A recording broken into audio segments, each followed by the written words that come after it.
Okay, today I'm going to do part 3 of a video I started back in October.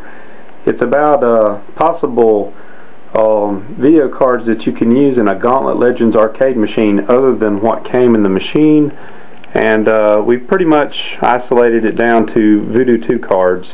I was wanting to do this video a good while back, and another user on YouTube who goes by Swogum had asked me if I'd ever tried it. And I was trying to get another card through eBay, a 12 megabyte Voodoo 2 card, because the original ones that comes in these cabinets are 10 megabyte Voodoo 2 cards, and you know, they're a certain make and everything, and we did try in one of the last videos in this series a 8 megabyte card from Creative Labs. Well, today I have a card that I finally did get from eBay. It's a Voodoo 2 12 megabyte card by Diamond. I think it's a Diamond Monster 2 is what they call it, and it does have 12 megabytes of memory. If you remember in the other 2 videos, or if you look at them now, the 8 megabyte card had some places on the back where the memory chips were missing. Well, this one has all the spaces populated, so if you count them all up, you have 24 memory chips in total, and should be 12 megabytes of memory on this card. And the seller, you know, I got it for a real cheap price. It's probably, I don't know, somewhere with shipping not more than $15, probably around 13 bucks. He did paint his bracket here red. He must have had some type of modified case and he wanted it to match. But other than that, the card looks great. There's no problems with it and all. Everything's physically nice, and it's not very dirty. But I'm not going to mess with the bracket right now, just for our purposes. Might take it off later if I ever decide to run it for an extended period of time in the case. But this is just basically to see if it'll work. So I'm going to cut right now away from this and get the arcade machine pulled back from the wall, and show you everything's working with the card currently in it. It's the factory card, and come back to putting this card in and seeing what happens when we fire it up. Okay, we've got the cabinet moved back from the wall so I can get access to the back. I'm just going to power it on right quick. It's plugged in, and you can see I have the back off of it right now, and we've got access to the inside where the circuit boards are. Don't have very good light. Let me move this a little bit, reposition so we can get some better lighting here.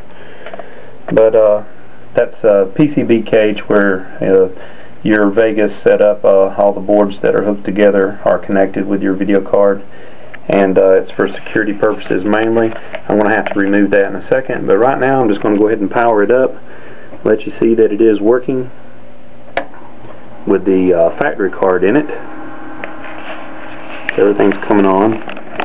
Let's get around to the front of the cabinet here. I cut some lights off in here. It might be a little dark, but I want you to be able to see the screen without any glare. And it says 3D effects initialized, initializing disc, done, initializing audio, done, loading game. And we've got a good display on there right now. Don't have any type of defects or anything, which if you remember in one of the last videos, the 8 megabyte card looked great here too, no problems. Enter initials to build a character. Now the 8 megabyte card, I think there was a little graphical glitch right around here when you first picked the character. Select a character. I think it kind of cut the wizard's feet off right here, and that was the only thing you could tell right here on this screen. But then when you went ahead and entered in and you started to pick the journey, you could see some graphic glitches all through here. When you go around and pick, you see all kind of graphic glitches on the screen. It looks pretty good right now. This is a factory card, it should. And the intro was cut off on the 8 megabyte card before, when it would show this little animation coming up. And see, now we're fine here. The factory card does just like it's supposed to. Find the exit. Okay, we got our wizard. Nothing funny around his feet or anything where there's supposed to be a little shadow area. There's no blockiness, no graphics missing. There's a key beside me. It looks fine. Nothing wrong. Join in anytime. No kind of obvious graphical glitches.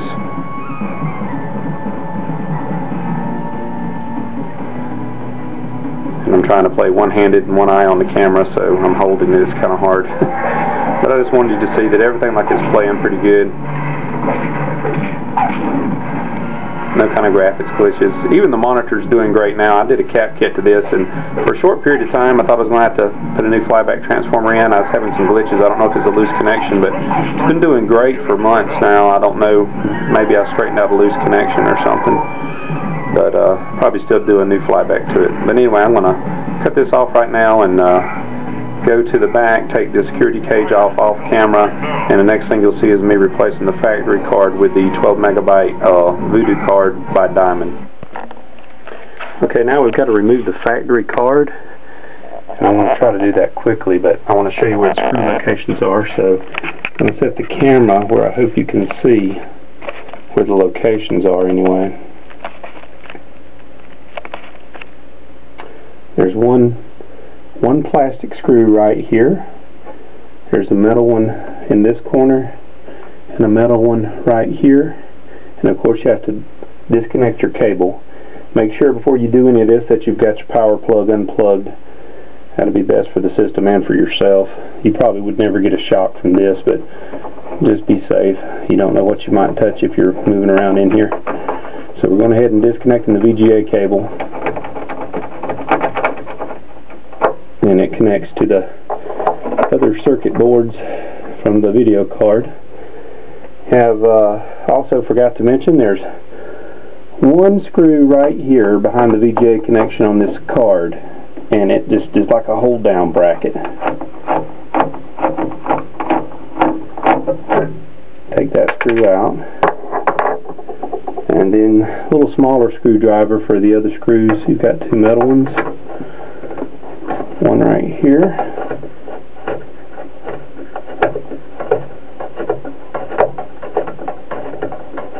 and they're pretty long.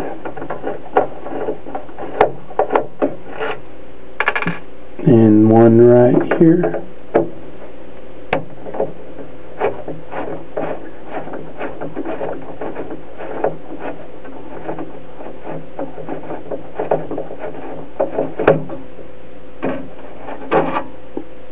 And a plastic one, and you want to be careful. This back upper right corner of the card itself, it's hard to see and it's easy to strip out.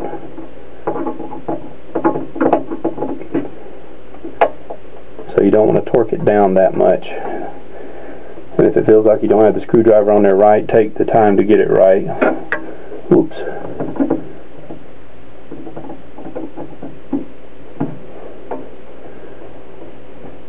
Probably not real important, but you want to keep things in good shape if you can.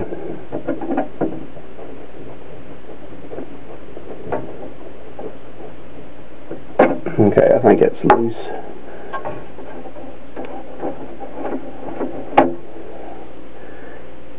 If you can see, I don't know if you can, a little tiny white plastic screw.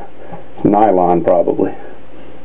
And then grasp the card firmly on the left and right side and wiggle it towards the back of the cabinet, and it pops loose. Carefully, I would slide it to your left. Try to take it out without scraping up the card, and it's out.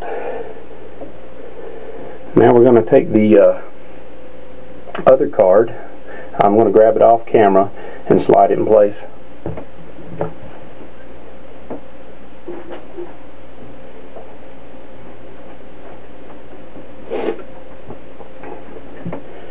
This is the Diamond card, and I know I keep blocking the light, sorry. Slide it back in place just as you remove the other one. Line it up with the PCI slot. Put your fingers at the top of the card and push back towards you, away from the back of the cabinet, and seat it in, and it's seated. That's it. That's all there is to it, really. But what we're going to do to be extra careful again, if you remember from the other videos, those screw posts don't always line up with actual holes on all models of these cards, because these weren't made to go into arcade machines. So, got a piece of cardboard here, sliding it where the screw posts are on the left hand side of the card, underneath the circuit board, so that it doesn't ground anything out, because there's a good chance this cage framework is grounded. Now, we're not going to bolt it down or anything because the original screws don't line up with these cards. We're just going to connect the VGA connector. And for all purposes, we're pretty much done with the installation. And I'm going to cut away now and show the firing up of the cabinet in just a second.